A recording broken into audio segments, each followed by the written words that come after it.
All right, here's what we got. Oil comes through, hits the front, just like it does on the non-VVT. Oil comes up. Now there's a plate that goes on here, all right? I don't have the plate on here for now. Oil comes up, hits this main bearing, comes out, fills up this reservoir, all right? So then the oil comes up through, and then I'm not sure if you can actually see it, but there are 3 holes in here. There's 2 on the bottom, 1 on the side. This hole here corresponds with the middle hole back. That's the hole that fills up this chamber, all right? These 2 holes right here correspond with the 2 grooves that are on the front of the cam, all right? All right, now let's actually get into the VVT. Here's the front. It's the front of the VVT cam. So you can see there is a huge difference between the front of the VVT and the front of the 03 through 08 and the 6.1 cams. All right.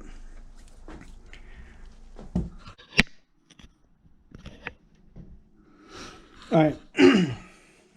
Here's a standard VVT cam gear. Actually, they're all the same. Should know. It's an important thing to remember. This hole here, this hole is straight up. All right, keep that in mind. Now here's one. Here's a VVT cam gear that's been disassembled. There's no clock spring in this one. The older 09s and 010s, the tone wheel was attached via roll pins. The later ones are with a small, can't really see it all that well, but the later ones have like a small little rivet. They're not hard to pull apart. I don't recommend you pull them apart unless you have a spare one to really play with. Anyway, so this is how the VVT works. All right. Now, one thing I'm going to point out is this hole and this slot here all line up with that, all line up with that mark. Can't really see it all that well there. Probably should have highlighted it. Matter of fact, we're gonna go highlight that now. All right, I'm back. Probably can't see it all that well. But anyway,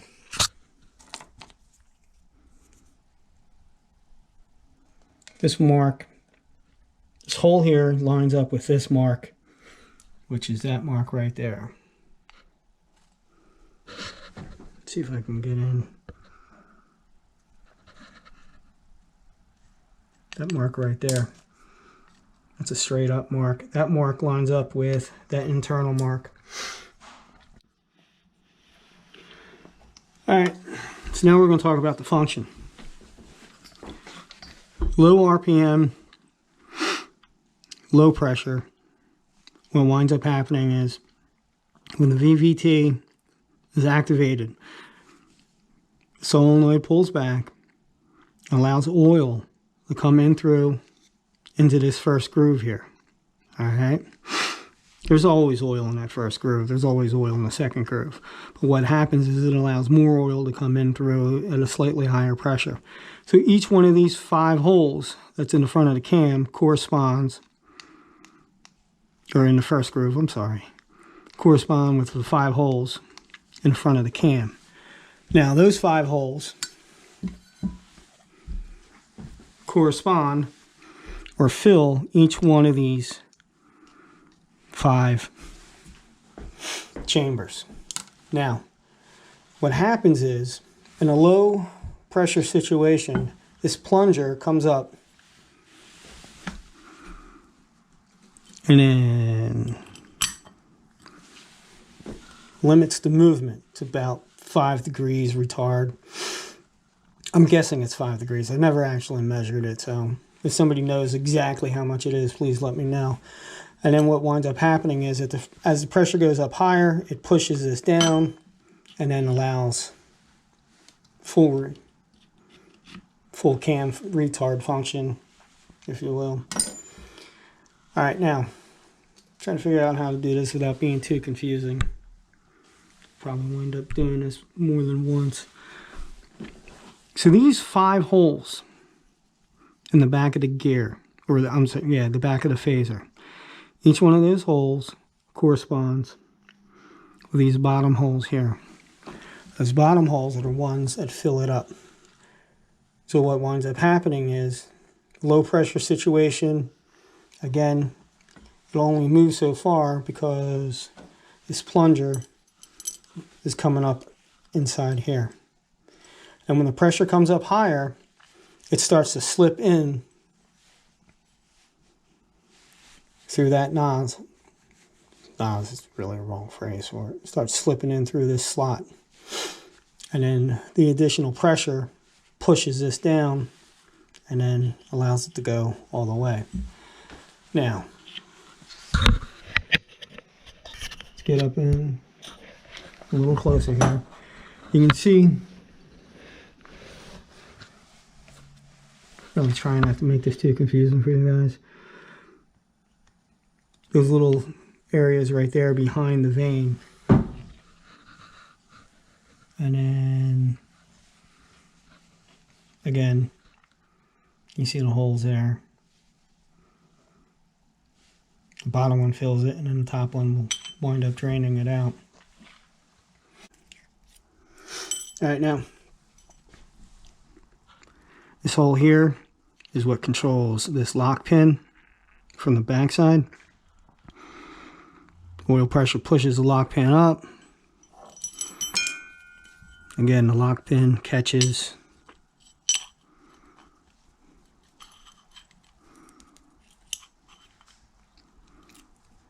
Lock pin catches in there. It only allows it to move about 5 degrees. Oil pressure will come up, push that lock pin down, and then it allows it to do its full sweep. Now,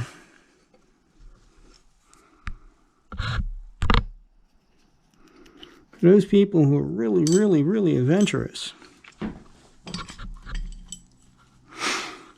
and you know that this hole corresponds with this hole.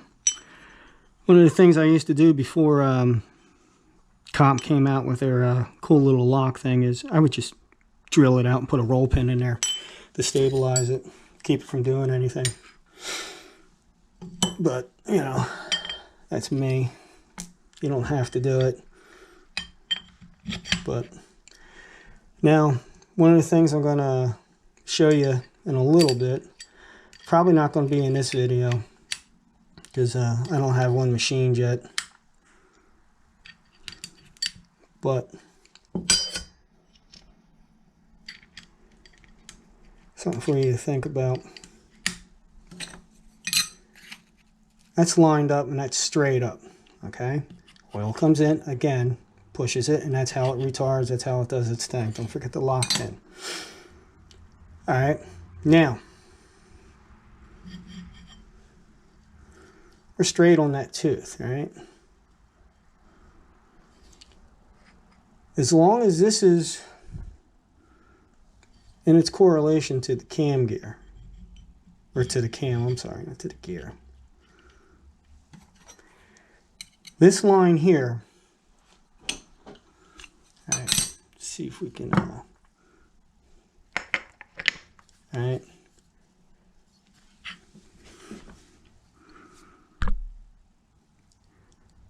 That is straight up.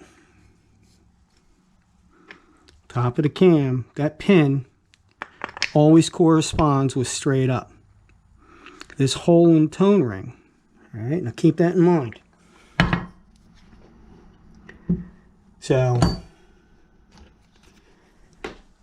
this slot on the inside of the gear corresponds with that, all right? So now we got that in mind.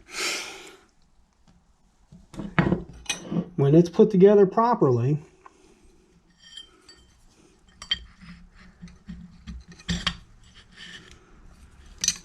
these two line up, okay? Like I said, keep that in mind. because it's one of them effing puzzles. Right now I know there's somebody laughing at me. So we're only going to quick put it together with 2 veins.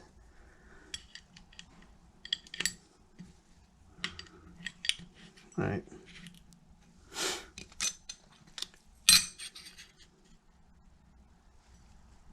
Ta-da!